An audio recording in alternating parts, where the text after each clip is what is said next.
যাও 1 কাপ চা বানায় আনো গা, খাবারটা পরে খাও। চা তো আপনারা খাওয়াবোই, আজকে আপনার এমন চা খাওয়াবো, এমন খাওয়ানো খাওয়াবো যেন সারা জীবন আপনি চা খান না, উল্লেখ না করেন। বৌমা তুমি আমার এবার ডাক্তার দিলে কি লিগা?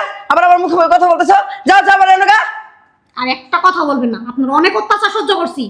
ফাজলামের একটা লিমিটেশন থাকা দরকার। আমি কি ভাইজামি করলাম তোমার সাথে জায়গায়? আমি তোমার 1 কাপ চা বানায় আনতে বলছি, এটা কি তোমার সাথে আমি ভাইজামি করছি? আপনি কি শুধু এখন বলছেন আপনার জন্য আমি ঠিকমতো খাইতে পারবো না, বসতে পারবো না, শুইতে পারবো না, ওয়াশরুমে পর্যন্ত যাইতে পারবো না? পাইছেনটা কি আপনি? তুমি চিল্লাচ্ছ কেন আমার সাথে? আমার সাথে চিল্লাচ্ছ কেন? আমি কি হয় তোমার? আমি তোমার শাশুড়ি হই। আমি যা বলবো তুমি তাই শুনবা। কেন? আপনি কি আমার টাকা দিয়ে কিনে আনছেন নাকি? আপনি কি আমার বান্দি রাখছেন এই বাড়িতে? আমার ছেলের তোমার এই বাসায় আনছে কি করতে? আমার ছেলে তোমাকে এই বাসায় আনছে কি করতে? আপনার আনছে এখানে। যাই একটু ভিডিও টিডিও দেখি তো একটু। ফেসবুকে কি কি দিয়ে থুইছে, আরে ইউটিউবে দেই তো, ভালো ভালো গান আছে নাকি।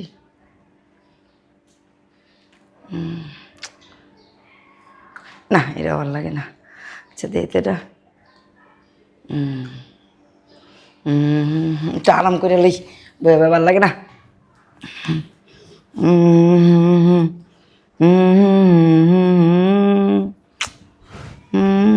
আম্মা, হ্যাঁ আমার রান্না বাড়া শেষ, আপনাকে খাবার দেই? খাবার? না না, আমি এখন খামো না বৌমা, পরে খামো। যাও তুমি যাও। আচ্ছা আম্মা ঠিক আছে।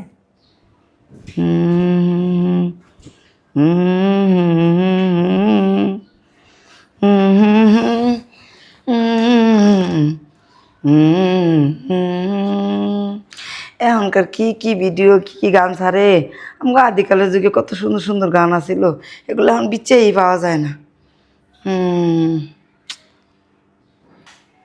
খিদা খিদা লাগছে মনে হইতেছে রে। যাই যাই বৌমারে কই কটা ভাত বেড়া দিতে, খিদা লাগছে। উফ, যাই বৌমারে কই কটা ভাত দিতে।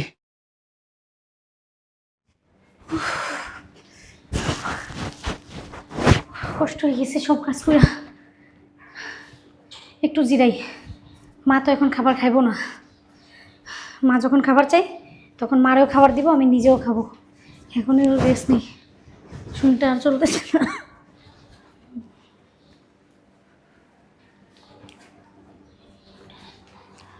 কই বৌমা, উঠো উঠো, অনেক জিরাইছো। খাবার দাও তো, ক্ষুধা লাগছে। হ্যাঁ আম্মা, আপনারা তো মাত্রই বললাম, আপনি না বললেন খাবেন না, পরে খাবেন।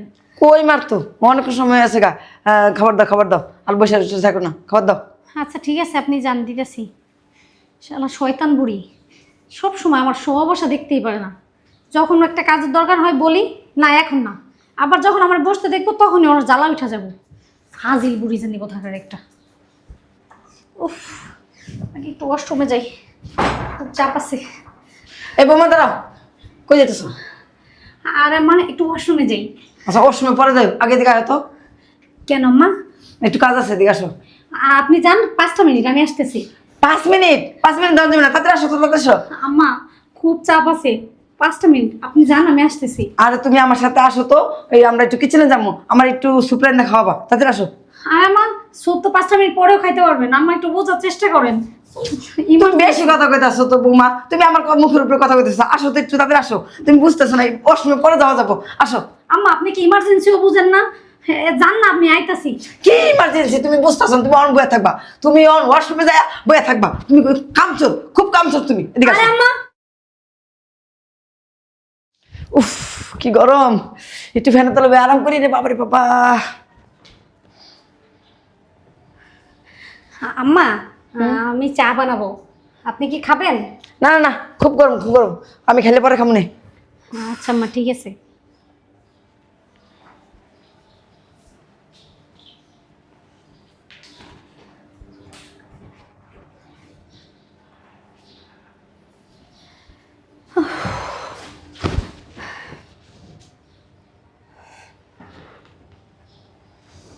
বৌমা, জি আম্মা। আমার লেগে চা বানাই নিয়ে আসো গা, যাও। শালার বুড়ির ঘরের বুড়ি, মনটা চাই চাটা একবার ওর মুখে মাইরা দেই। কি হলো? আম্মা আপনার মাত্রই বললাম আম্মা চা বানাই নিয়ে আসে, আপনি বললেন গরম খাবেন না। ফ্যানের তলে বইছি, এখন ঠান্ডা হয়েছে, খাইতে মন চাইছে, আমি কইছি তুমি নিয়ে আসবা। তুমি আবার এত কথা বলতেছো কি লিগা? হ্যাঁ, আমি তোমার শাশুড়ি, আমি কথা বললে তোমার মানতে বাধ্য। আমি যখন বলবো তুমি তখন সেটা করবা। যাও নিয়ে আসো, যাও, তুমি চা পরে খাও, যাও আমার জন্য আগে চা বানিয়ে নিয়ে আসো। ঠিক আছে আম্মা, যাচ্ছি। করে জীবদের বেশি বার বাড়তে দিতে হয় না। আবার কি আমার কথার দিকে চুপ করে তাকায় থাকে, কত বড় সাহস!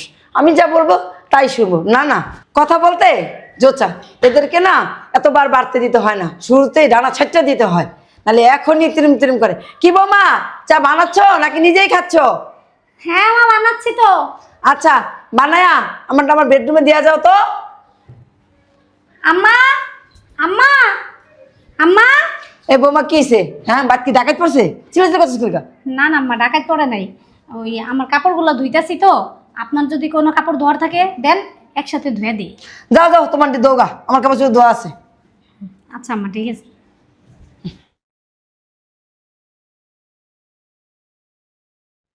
উফ, এতগুলো কাপড়।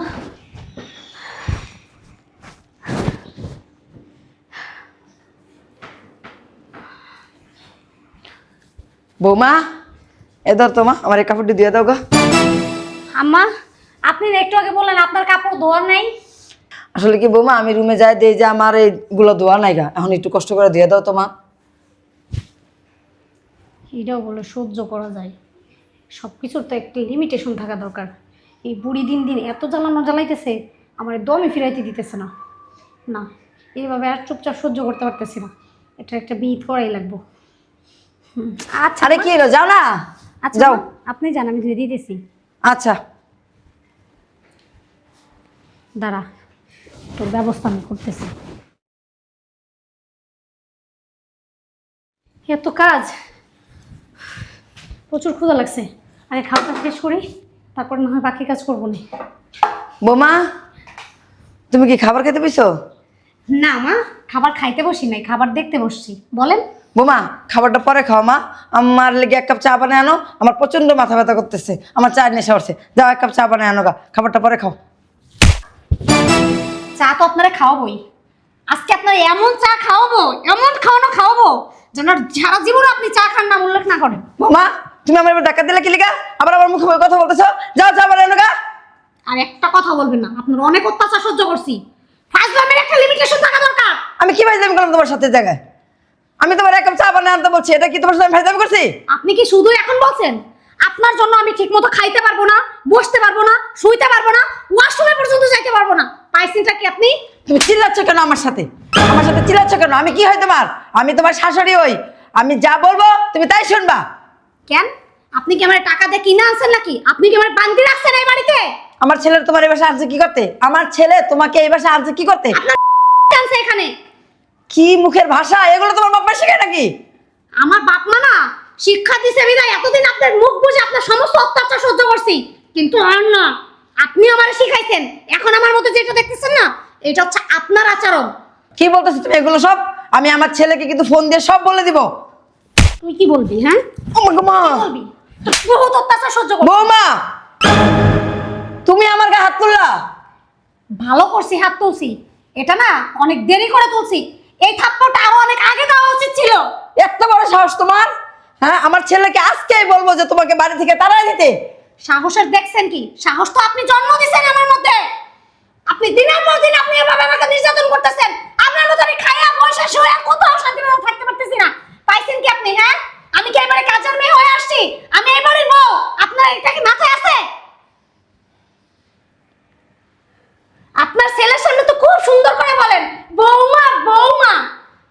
শোনেন, নিজে যদি মা হইতে না পারে না, তাহলে কখনো বউরা মেয়ে হইতে পারে না, বুঝছেন?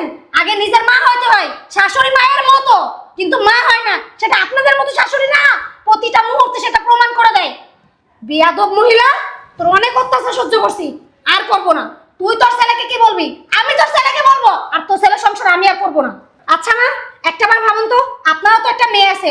আজকে যদি আপনার মেয়ের সাথে তার শাশুড়ি এরকম আচরণ করতো, আপনার কেমন লাগতো? আপনি প্রতিটা মুহূর্তে আমাকে বিরক্ত করেন। কই, আমিও তো একটা মানুষ। আপনার কি একটু মানবতা কাজ করে না আমার প্রতি? করবে কোত্থেকে? কারণ আপনি তো মা না, আপনি তো শাশুড়ি। আরে শাশুড়ি যদি মায়ের মতো হয় না, তাহলে প্রতিটা বউ মেয়ের মতো হয়। পরের মেয়েকে আপন করতে পারলেই না, তখনই একটা সংসারে শান্তি আসে। বউ যখন মেয়ে হয় আর শাশুড়ি যখন মা হয়, তখনই একটা সংসার সুখে পরিণত হয়, এক টুকরো জান্নাতে পরিণত হয়। কিন্তু আপনাদের মতো শাশুড়ির জন্য না, সংসারটা পুরো জাহান্নামে পরিণত হয়। থাক বোমা, বোমা আর বললো না বোমা। আমি বুঝতে পারতেছি আমার ভুলগুলো। আমি তোমার খাইতে বইতে উঠতে শুইতে সব সময় খালি খিটখিট খিটখিট করতেছি। আসলে আমি যে এগুলো করছি তোমারে, এগুলো এখন ভাবতে আমার লজ্জা লাগতেছে বৌমা। আজকে তুমি আমার চোখ খুলে দিলে বৌমা। আমারও তো একটা মেয়ে আছে, আসলে কথা তো ঠিকই। আমার মেয়ের সাথে যদি তার শাশুড়ি 24 ঘন্টা যদি এরকম খিটখিট খিটখিট করে, তাহলে আমার মেয়েটা কিভাবে শান্তিতে 3 বেলা ভাত খাবে? বৌমা, বৌমা তুমি আমার ক্ষমা করে দেবো বৌমা। আর তুমি এই সংসার ছাইড়া যাও না বৌমা। এই সংসারটা তো তোমারই, কও। আমার একটা মাত্র ছেলে, সেও থাকে প্রবেশে। আসলে সংসারের এত চাপ আমি সামলাতে সামলাতে আমি নিজেই মনে হয় অসুস্থ হয়ে গেছি, মানে মেন্টালি হয়ে গেছি বৌমা। তুমি আমার ক্ষমা করে দাও বৌমা, তুমি আমার ক্ষমা করে দাও। আমি আর তোমার কোনোদিনও কোনো অত্যাচার করবো না বৌমা, আমার ক্ষমা করে দাও। আচ্ছা মা, ঠিক আছে, আপনার আর কান্না করতে হবে না। আপনি কেন ক্ষমা চাচ্ছেন? আসলে মা, আমি আজকে আপনার সাথে এই ব্যবহারটা করতে চাই নাই, কিন্তু আমি না দিনের পর দিন আপনার এই নির্যাতনে না অতিষ্ঠ হয়ে গেছিলাম। তাই আমিও সহ্য করতে পারতেছিলাম না। আসলে মা, আমি এটা করতে চাই নাই, কারণ আমার বাবা মা আমাকে এরকম শিক্ষা দিয়ে বড় করে নাই। যাই হোক মা, আপনার যে আপনার ভুল বুঝতে পারছেন, এটাই অনেক। আসলে আমরা মুরব্বীরা বুঝি না, বুঝছো। একটা মেয়ে শ্বশুর বাড়ি আসে তার নিজের মাকে পর কইরা, আর পরের আপন করার জন্য। কিন্তু ওই পর যদি তার সাথে আপনের মতো ব্যবহার না করে, তাহলে সেখানে একটা মেয়ে কখনো সংসার করতে পারে না। এই জন্যই তো বর্তমানে হাজার হাজার সংসার ভেঙে যেতেছে। বৌমা, তুমি যদি আমার এই থাপ্পড় না মারতা বা এরকমভাবে না বুঝাইতা, আমি কোনোদিনও বুঝতে পারতাম না। প্রতিদিন তোমারে এরকম অত্যাচার কইরেই যাইতাম বৌমা। তুমি মনে কষ্ট নিও না বৌমা, না মা, ঠিক মনে আছে, কষ্ট নিও না। আমি কষ্ট নেই নেই। আর আপনি আমার মাফ করে দিন, কারণ আমি আসলে মা আর পারতেছিলাম না, কারণ আমার ধৈর্যের সীমা পার হয়ে গেছিল। যাই হোক মা, আপনি আমার মাফ করে দেন। তোমার জায়গায় তুমি ঠিক আছো, তুমি আজকে আমারে বুঝাই দিছো। ঠিক আছে, তুমি ঠিক আছো, আমি ভুল ছিলাম এতদিন। এখন থেকে আমি তোমারে আমার নিজের মেয়ের মতন করে দেখবো। তোমার কি লাগবো না লাগবো সব বিষয় আমরা দুজন ভাগ করে নিব, চলো। আচ্ছা মা, ঠিক আছে। আর বৌমা, তোমার কোনো কাজ বাজ করা লাগবে না আমার সংসারের। তুমি দুটো কাজের লোক ঠিক করো, তাদের বেতন আমি দিব, চলো। আচ্ছা ঠিক আছে।